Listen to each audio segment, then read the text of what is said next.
Bonjour à toutes et à tous, c'est Smart Impact, l'émission de celles et ceux qui font de la RSE, la responsabilité sociétale et environnementale, un axe fort de leur développement, de leur stratégie. Voici le sommaire. L'invité de Smart Impact, c'est Nora Torkani, directrice marketing France et Benelux chez Cereals Partners Worldwide. Elle vient nous parler des efforts réalisés par la marque Chocapic pour proposer aux familles un petit déjeuner plus responsable. Notre débat portera sur la protection de l'océan. La France va-t-elle créer de nouvelles aires marines fortement protégées? Emmanuel Macron s'y est engagé à plusieurs reprises. On verra ce qui est possible tout à l'heure. Et puis dans Smart Ideas, vous découvrirez Ethic Event. C'est une agence qui organise des événements sportifs éco-responsables. 3 thèmes, 30 minutes pour les découvrir. C'est Smart Impact et c'est tout de suite.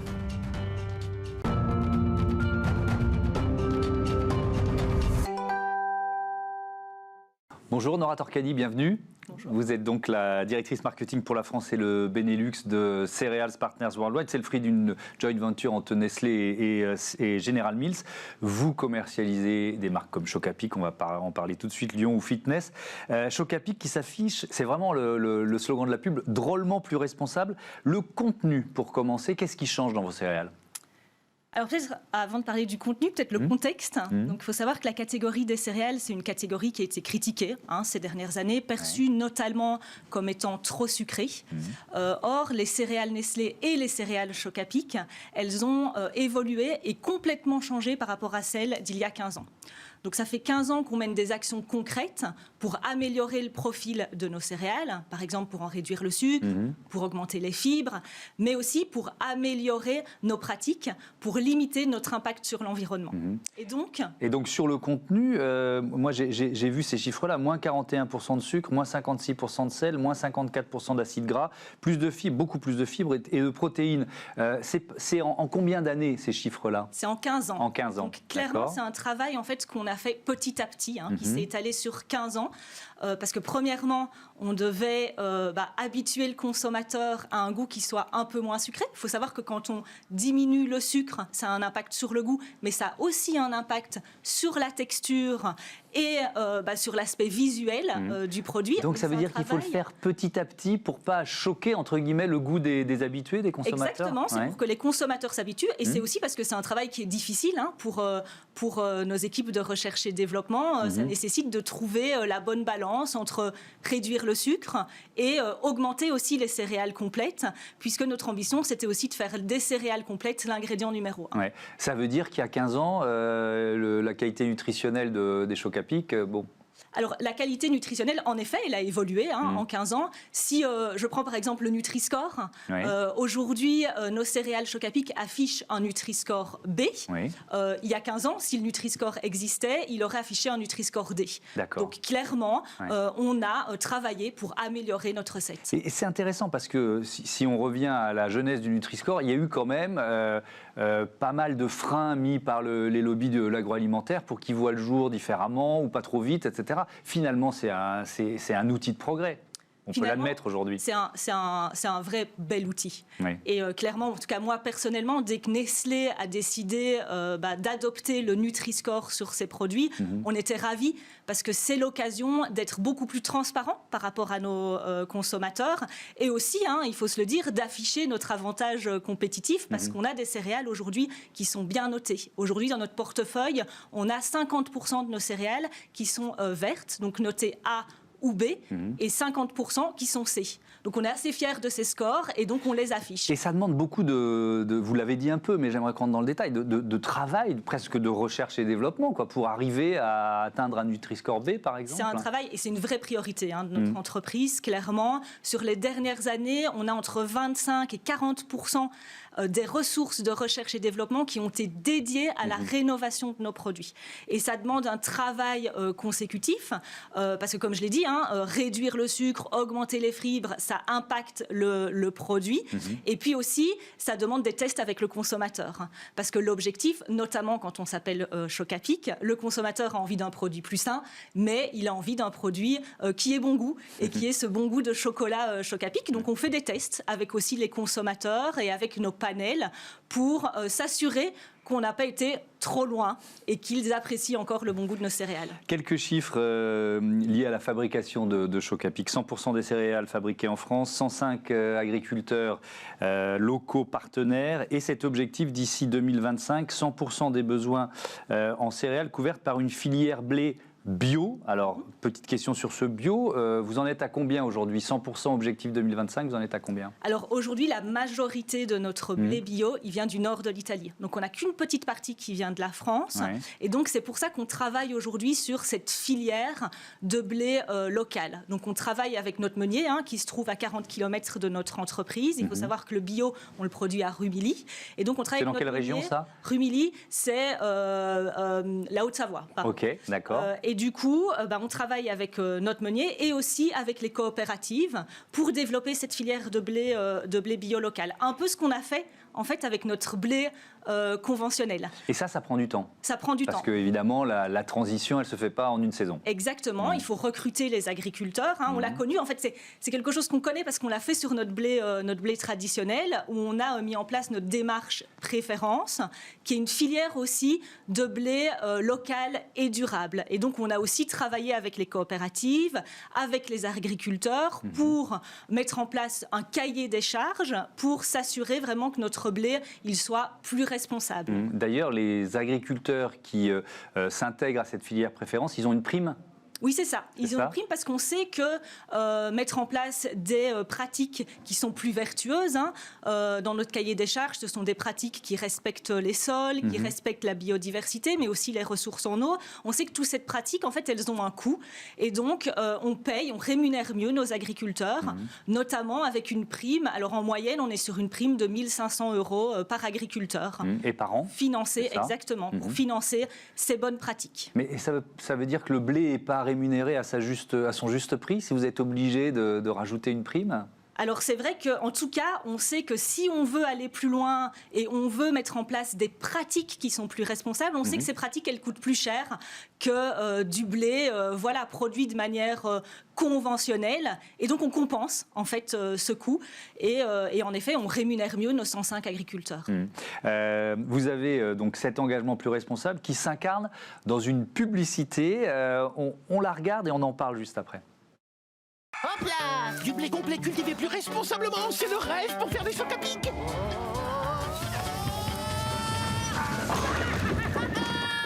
Et bam! Ça fait des chocs à pic! Chaque jour meilleur pour les agriculteurs et la planète! Choc à pic, drôlement plus responsable, avec un Nutri-Score! Avec un Nutri-Score. Vous avez travaillé avec les célèbres studios Hardman, producteur, réalisateur des films C'est Gros Mythe, Chicken Run, Shaun le Mouton. Donc ça veut dire quoi? Ça veut dire que même le tournage se voulait éco-responsable. Vous êtes allé jusque-là? Exactement. Et en fait, ce qui est très intéressant, et c'est pour la petite anecdote, je vais vous donner des petits exemples, mais ce qui est intéressant, c'est que Hardman a vraiment poussé encore plus loin ses pratiques habituelles pour mettre en place des pratiques éco-responsables à chaque étape de la production. Donc par exemple, les petites mascottes, elles sont faites en bois et en argile, elles sont peintes à la main et elles sont aussi habillées avec des chutes de tissu. Les décors, ils sont faits 100% en matériaux recyclés. L'énergie qui a été utilisée, c'est une énergie verte. Donc vraiment, Hardman a poussé encore plus loin ces pratiques pour s'assurer à la fois qu'on ait une campagne qui soit quand même unique et très joyeuse dans la tonalité de Choc à Pic, mais aussi éco-responsable et donc pour refléter, nous, tout ce qu'on fait finalement dans notre démarche et dans notre produit. Vous avez assisté au tournage? Alors, j'y ai pas assisté. Parce que c'est marrant, un tournage Hardman, c'est toute une mécanique. J'y ai pas assisté physiquement, mais j'y ai assisté en visio et c'est génial. C'est super intéressant. Et en plus, les personnes étaient aussi engagées en fait que nous dans cette envie de faire mieux et d'aller vers des pratiques qui soient vraiment beaucoup plus responsables. Donc, ça a été en effet une production très agréable. Alors il y a aussi une nouvelle marque que vous avez lancée il y a quelques semaines, début janvier, c'est ça, qui s'appelle Nat. Vous dites Nat ou NAT? Nat, et donc c'était en janvier 2020. Janvier 2020, donc ça fait un an, pardon. Là, on peut dire que vous allez encore plus loin dans la production de céréales, de petits déjeuners responsables. Pourquoi ? Oui, en effet. Alors, on a 2 axes, en fait. On a l'axe rénovation, nos recettes actuelles, et c'est ce que nous faisons avec nos recettes comme Choc à Pic. Et puis, on a l'axe innovation, où on veut aller encore plus loin. Et pour cette céréale bien particulière, en fait, notre objectif, c'était d'aller créer une céréale qui réponde vraiment aux besoins des consommateurs qui, aujourd'hui, ne trouvaient plus le bonheur dans le rayon. Et donc, ceux qui avaient arrêté de consommer des céréales le matin au petit-déj. Exactement. Et donc, on a vraiment, c'était un travail sur plusieurs mois où on a clairement co-créé avec eux les céréales, où ils ont pu décider du type d'ingrédients dont ils voulaient, ils ont pu décider de la manière dont elles allaient être sucrées. Donc, par exemple, ces céréales sont sucrées naturellement avec du sucre ou du miel, et c'est des céréales qui sont avec des ingrédients 100% d'origine naturelle. Et donc, une démarche aussi un peu particulière. On a rencontré plus de 500 mamans et 200 enfants pour co-créer ces céréales, parce qu'il fallait répondre à la fois... Pardon, 500 parents, en effet. 500 parents, et c'est vrai en plus, des hommes et des femmes. Et vraiment, l'idée, c'était de plaire à ses parents, d'un point de vue nutritionnel, mais de s'assurer que les enfants, en fait, allaient aussi aimer le produit, parce que c'est un peu l'objectif au petit déjeuner. On a envie que nos enfants prennent du plaisir à consommer un petit déj. Oui, enfin, moi, je connais quelques adultes qui sont juste là en régie, qui continuent de consommer des Choc à Pic le matin au petit déjeuner. Merci beaucoup, merci Nora Torcani. À bientôt sur Bismart. Tout de suite, notre débat, on évoque la création d'aires marines fortement protégées en France. Retrouvez le débat de Smart Impact avec Veolia.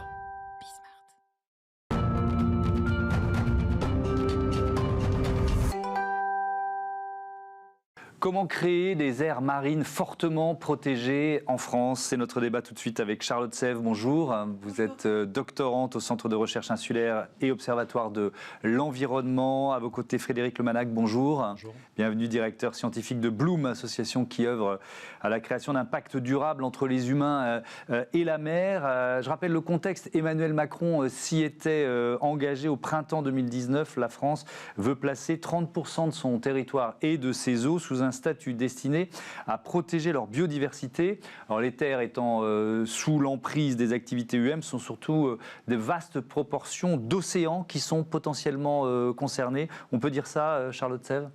C'est d'abord l'océan qui, si on réussit à remplir cet objectif d'Emmanuel Macron, qui sera mis à contribution, entre guillemets. Oui, c'est tout à fait en cohérence avec les objectifs internationaux. En fait, on parle de 30 by 30, donc protéger 30% de l'océan d'ici 2030. Ouais. Et ce sont les recommandations des scientifiques. Pour un océan en bonne santé, on n'a qu'un seul océan. Il faudrait mettre 30% de cet océan sous protection. Ouais. Et donc les aires marines protégées, c'est... un des outils principaux pour protéger nos océans. Oui, alors il y a les aires marines protégées et fortement protégées. On va faire la différence. J'ai trouvé ces chiffres de la revue Marine Policy. La zone économique exclusive française, ou les eaux françaises, ça compte 33,7% d'aires marines protégées aujourd'hui, mais 1,6% seulement sont fortement protégées. C'est quoi la différence, Frédéric Lemanac? La différence, c'est que la majeure partie de ces 33% en fait, correspond à des zones où on peut pratiquer la pêche, y compris avec des méthodes de pêche qui sont fortement impactantes. Ouais. On peut aussi développer des parcs éoliens, on peut développer le tourisme, on peut développer tout un tas d'activités humaines. Donc en quoi elles sont protégées? C'est bien la question. Et donc c'est le cœur du débat, c'est qu'on a des grands objectifs internationaux qui sont louables. Effectivement, on a besoin de protéger une grande partie de l'océan pour aussi faciliter l'élasticité de l'océan face au changement climatique, face à l'effondrement de la biodiversité. On a besoin d'avoir un océan qui est protégé. Or, on ne le protège pas. Et en Europe, par exemple, il y a quasiment 60% des aires marines protégées dans lesquelles on pratique encore le chalutage de fond. Et donc, on chalute même plus dans les aires marines protégées qu'en dehors, ce qui prouve bien que ces aires-là sont au bon endroit, quelque part, mais elles ne sont absolument pas protégées. D'accord, donc elles ne portent absolument pas bien leur nom. Donc, le fortement, si on rentre dans le détail, pour vous, ça changerait quoi concrètement? Il faudrait que ça change quoi si on dit aire marine fortement protégée? Alors, ce n'est pas forcément une aire marine protégée qui est fortement protégée. C'est pas forcément une réserve intégrale où personne n'a le droit d'aller, y compris les scientifiques. Ça, il en existe, c'est vraiment très très faible, et il en faut. Mais le fortement, ça doit au moins inclure l'exclusion des méthodes de pêche qui sont destructrices, l'exclusion de la présence de champs d'éoliennes, de prospection minière, de prospection pétrolière. On a vraiment besoin d'avoir des zones qui sont protégées des activités impactantes humaines. Après, que des petits pêcheurs qui vont pêcher à la ligne ou au casier y aillent parce que c'est leur zone aussi de vie, c'est une chose. En revanche, que des gros bateaux qui vont tracter des engins de pêche actifs sur le fond de l'océan, là, c'est un autre problème. Mais est-ce que ça veut dire, Charlotte Sèvres, qu'il faut que ces zones, ces aires marines fortement protégées soient quasiment exclues de l'activité économique? J'ai bien entendu ce que vous dites, mais je voudrais qu'on précise ça. Alors pas forcément. En fait, ce qui va faire l'efficacité d'une aire marine protégée, donc écologique et potentiellement économique, parce que les bénéfices économiques viennent des bénéfices écologiques des aires marines protégées, ça va être son niveau de protection. Et donc, on a classifié les aires marines protégées en différents niveaux de protection en fonction des activités qui sont autorisées à l'intérieur ou non. Et on a pu prouver que 2 niveaux étaient efficaces écologiquement. C'était les intégrales, donc des aires marines à l'intérieur desquelles on n'a pas le droit de pratiquer des activités extractives, comme la pêche par exemple, mais aussi des hautes, où certaines activités extractives, certaines activités de pêche justement non impactantes, ou qui sont très sélectives, vont être autorisées. Et donc ces 2 niveaux de protection-là sont efficaces écologiquement. Et nous, ce qu'on recommande, c'est notamment d'inclure dans le terme protection forte les protections intégrales et hautes définies par ce guide des AMP et cette classification. Qu'est-ce que vous pensez du label MSC qui est censé garantir une pêche durable? Je vous pose d'abord la question et puis ensuite Frédéric Lemanac. Le label MSC, le problème, c'est que beaucoup de gens peuvent l'avoir, notamment si on a des revenus économiques, il me semble, et que ça ne garantit pas forcément une pêche durable. Le plus important, ça va être la manière dont on va pêcher, les engins qu'on va utiliser et le type de pêche qu'on va faire. Et je pense que... Oui, je sais que vous l'avez épinglé chez Bloom, donc je voulais d'abord entendre Charlotte Sèvres. Qu'est-ce que vous en pensez de ce label? Pas grand-chose de bien, malheureusement. En fait, c'est un label qui, comme beaucoup de labels dans d'autres secteurs aussi, paraît bien sur le papier. Mais en fait, quand on regarde année après année ce qui est certifié, on se rend compte que c'est principalement de la pêche destructrice à fort impact, et notamment de la pêche dans les aires marines protégées. C'est-à-dire que les aires marines protégées dont on parlait tout à l'heure en Europe, qui sont censées être protégées, sont chalutées. C'est-à-dire que des bateaux qui vont tracter des engins de pêche impactants sur le fond pour capturer quelques poissons parmi tant d'autres, sont actifs dans ces aires marines protégées et prétendent et sont certifiés par le label MSC. Donc en fait, ça ne veut pas dire grand-chose. Le label MSC autorisant à peu près toutes les méthodes de pêche au monde, sauf le poison et l'explosif, à être certifiés. Donc c'est vraiment assez limité. Il y a de la marge, mais faire cohabiter l'activité des pêcheurs, parce que je me mets à leur place, et la biodiversité, est-ce que c'est possible d'après vous? Bien sûr, c'est possible, mais on a besoin d'avoir des zones qui sont préservées, protégées, parce que justement ces zones-là permettent aussi d'avoir... des bénéfices en dehors de ces zones-là, c'est pas parce que c'est pas mis sous cloche. En fait, les bénéfices de reconstitution des écosystèmes, de reconstitution des populations de poissons dans ces écosystèmes, ensuite sortent de ces aires marines protégées. Donc, avoir une aire marine qui est vraiment protégée, qui remplit son rôle, permet d'avoir aussi des bénéfices autour de ces aires marines protégées. Donc, on a besoin, on peut faire ce quadrillage en fait du territoire. On a besoin d'avoir aussi des aires marines protégées partout. Le problème de l'étude que vous avez citée dans Marine Policy. Oui. Une des conclusions, c'est que 80% des 1,6% protégés en France, c'est les terres australes. Les terres australes. Ouais. Donc c'est là où vous avez quelques... C'est facile parce qu'il n'y a pas beaucoup de, de pêche par là, c'est ça? C'est là où la pêche est la plus rentable en France. C'est 2 ou 3 espèces qui sont extrêmement bien valorisées pour les marchés asiatiques ou américains. Donc c'est vraiment une mine d'or pour les pêcheurs qui ont le droit d'aller pêcher là-bas, sauf que ça gêne quasiment personne. On a besoin d'emmener justement ces aires extrêmement bien protégées aussi sur le territoire métropolitain. Sur la façade, c'est aussi un chiffre de l'étude, dans la façade Manche, mer du Nord et Atlantique, on a 0,01% d'aires qui sont effectivement protégées. Oui, puis là on est plutôt dans une bagarre entre pêcheurs français et britanniques, donc on est, je pense, très loin de l'objectif qui a été affiché par Emmanuel Macron. Mer du Nord, golfe de Gascogne, Charles Sèvres, vous pensez qu'on va se tourner plutôt effectivement vers les terres australes, vers la Nouvelle-Calédonie, vers ces zones-là pour remplir l'objectif? C'est ce qui a l'air d'être mis en place avec la stratégie actuelle sur les aires marines protégées en France, qui par exemple veut encore agrandir cette zone des terres australes et atlantiques françaises, des TAF. Il y a aussi une zone entre Madagascar et les Comores qui est prévue en extension, c'est ça? C'est ça, les Glorieuses, où ils veulent transformer le parc marin en aire marine protégée, en réserve. Ce qui est très bien, en fait. On a besoin de réserves, de sanctuaires, ce qu'on appelle des sanctuaires, un petit peu offshore, loin des activités, qui préservent aussi. Mais on a aussi besoin de gérer les endroits où il y a beaucoup d'activités humaines et la surpêche. Par exemple, en Méditerranée, tout compris, on dit qu'on a protégé 6% de la mer Méditerranée, mais seulement 0,1% ou 0,2%, je crois, est effectivement protégé. Alors que la mer Méditerranée, c'est une des mers où il y a le plus d'activités touristiques, le plus d'impact et où les espèces sont le plus menacées. En fait, le problème actuel, c'est pas seulement le fait qu'on n'ait pas des niveaux de protection dans les objectifs qui soient clairement définis, ce qu'on disait tout à l'heure, mais c'est également qu'il n'y ait pas d'impératif de répartition équitable de ces différents niveaux de protection. Par exemple, ça pourrait être super de faire des protections par bassin ou par façade maritime, au lieu de tout mettre dans les TAF, dans les Glorieuses, ce qui est important, mais c'est aussi important de protéger les façades métropolitaines, par exemple. Oui, mais à ce moment-là, on impacte les pêcheurs métropolitains avec l'impact politique que ça suppose. Alors oui, mais il y a deux éléments importants entre aires marines protégées et pêcheurs. C'est ce que vous évoquiez précédemment, le fait que les bénéfices vont déborder des aires marines protégées. Mais ça, les pêcheurs l'entendent, ça? Ah oui, mais on a prouvé dans plusieurs études qu'il y avait notamment, ils savent dans les critères de choix, par exemple de certains pêcheurs pour choisir où est-ce qu'ils vont aller pêcher, les aires marines protégées sont citées dans les 3 premiers critères de choix. Donc ils savent qu'ils vont aller autour des aires marines protégées et qu'il y aura plus de poissons. Donc ça se voit directement dans le comportement et la dynamique des pêcheurs. Et ensuite, il y a une autre étude qui est sortie l'année dernière dans un journal qui a prouvé que si on mettait par exemple 5% globalement dans le monde d'aires marines protégées, on pouvait augmenter les captures de 20%. En fait, il y a 2 dimensions à prendre en compte. C'est la dimension spatiale où ils vont se déplacer autour des aires marines protégées pour avoir plus de captures, et la dimension temporelle qui fait qu'au bout de quelques années, alors, on n'est pas encore sûr, mais ça pourrait être entre 5 et 15 ans, par exemple. On pourra avoir des bénéfices supérieurs pour les pêcheurs à l'extérieur des aires marines. Oui, mais ils vivent de quoi dans l'intervalle? Alors là, il y a notamment les solutions des labels pourraient être des choses qui permettraient notamment à certains petits pêcheurs de faire leur métier. Et les aires marines protégées pourraient aussi, celles qui autorisent la pêche, qui est ce qu'on peut dire responsable, être un moyen de favoriser les petits pêcheurs, parce que beaucoup de la surpêche est organisée par la pêche industrielle à grande échelle, et ça c'est un problème, notamment avec tous les moyens qui leur sont donnés, et les petits pêcheurs sont un peu mis de côté. La France est évidemment particulièrement observée sur ce thème, parce qu'on a le 2e domaine maritime au monde. Pour conclure, Frédéric Lemanac, l'objectif des 30% en 2030, vous y croyez? Vous pensez qu'il est réalisable?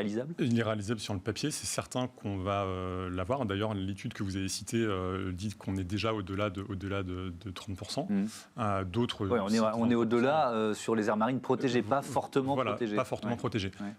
10% d'aires marines fortement protégées d'ici 2030, j'ai un peu du mal à y croire, notamment parce que... en métropole ou sur d'autres bassins, on a beaucoup de tensions entre différents acteurs. Et donc ça va être très difficile de passer outre. Donc est-ce qu'on va avoir quelques énormes aires marines très protégées là où personne n'est?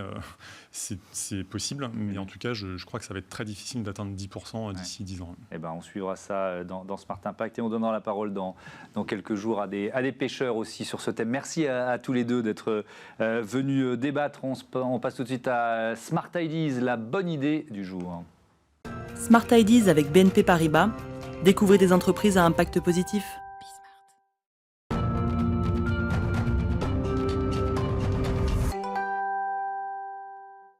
Smart Ideas avec Ethics Event aujourd'hui. Bonjour Mélanie Cambon. Bonjour. Bienvenue, vous êtes cofondatrice avec Louise Bompet et directrice du développement de cette agence, créée en septembre 2020, c'est ça? Tout à fait. Avec quelle idée? Alors en fait, l'idée nous est venue d'organiser, de créer une agence qui serait vraiment spécialisée dans l'organisation d'événements éco-responsables.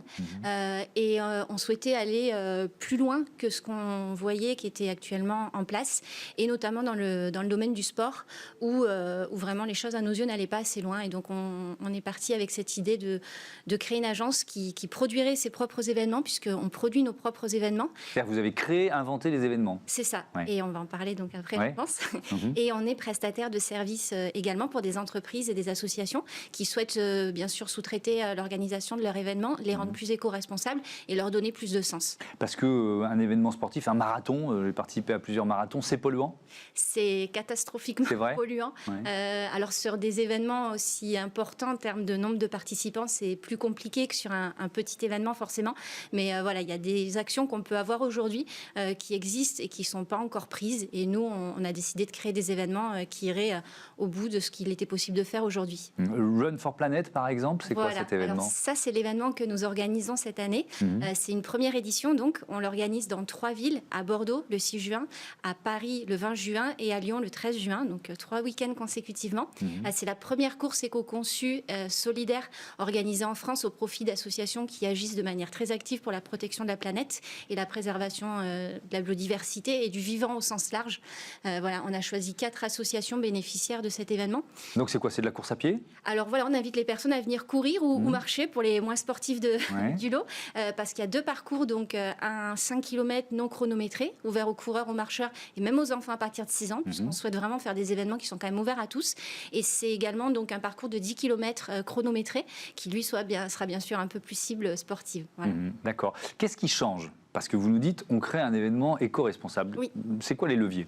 Alors, il y en a plein. Il y a 3 petites choses principales que je vais citer. La première chose, c'est que nos participants n'auront pas de t-shirt finisher. C'est une tradition habituellement dans les courses à pied d'avoir ce petit t-shirt qui symbolise la course, mais qui est produit à très bas coût, à l'autre bout du monde. Donc, un impact polluant extrême, puisqu'on connaît l'impact de l'industrie textile à la fois sur la pollution et des consommation eaux, d'eau. Consommation d'eau et tout ça. Donc, nous, on a décidé de ne pas offrir de t-shirt finisher, il n'y en a pas. La seconde chose que l'on a mis en place, c'est qu'on s'est tout simplement implanté sur des endroits où il y avait déjà de l'eau. Comme ça, on est raccordé au réseau d'eau des lieux où on va se situer. On invite nos participants à ramener leur propre gourde, idéalement déjà remplie. Si elle ne l'est pas ou si ils la vident en cours de route, il y aura des points d'eau déjà existants sur les lieux pour la re-remplir. Et l'idée, c'est d'enlever tout ce qui est plastique et petites bouteilles plastiques qui sont souvent présentes. La troisième chose, c'est qu'il n'y aura pas de goodies. Pas de goodies comme c'est souvent le cas, le petit sac de bienvenue avec plein de petites choses dedans qui sont toutes produits à bas prix, on en revient toujours au même. Donc nous, on va offrir une médaille Made in France à nos participants. C'est une médaille en bois de hêtre qui est produite donc, en France dans des issues de forêts éco-gérées. Elles sont confectionnées dans un ESAT par des personnes en situation de handicap et c'est aujourd'hui on va dire le symbole de notre événement qui sera offert là pour le coup à tous les participants mais dont l'empreinte est quand même très réduite. Et puis il y a un autre élément peut-être à évoquer, c'est le fait de mettre en valeur les bénévoles, parce que sans les bénévoles, il n'y a pas ces événements sportifs. Tout à fait. Et effectivement, alors le parcours de Louise et moi-même, donc mon associée Louise Bompé et moi-même, avons été et sommes toujours d'ailleurs bénévoles. Alors elle, beaucoup sur des événements sportifs, moi sur tout un tas d'associations, notamment dans certaines de celles qu'on a désignées comme associations bénéficiaires. Et effectivement, quand on est du côté bénévole, il n'y a pas grand-chose qu'on peut nous donner à part de la considération, du remerciement. Et oui, effectivement, il faut une centaine de bénévoles pour organiser un petit événement et bien sûr des milliers de bénévoles parfois pour des gros événements. Très vite, 10 secondes, les noms des associations, 2 ou 3 associations? Oui, alors en fait, on a 4 associations bénéficiaires. Donc il y a Sea Shepherd qui symbolise la protection des océans. On a L214 et Tickets Animaux. Qu'on ne présentera pas non plus, puisque c'est l'industrie, l'élevage intensif qui est responsable de plus de 14% des émissions de gaz à effet de serre. On a dans les 4 associations la Ligue de protection des oiseaux, qui agit sur la préservation Et la dernière? Et la dernière, c'est Médecins du Monde, qui apporte les soins en France et à l'international à toutes les personnes qui en ont besoin. Merci beaucoup. Merci Mélanie Cambon. Bon vent à Ethics Event. Voilà, fin de cette émission. Je vous dis rendez-vous demain, 9h midi, 20h30 sur Bismart. Salut.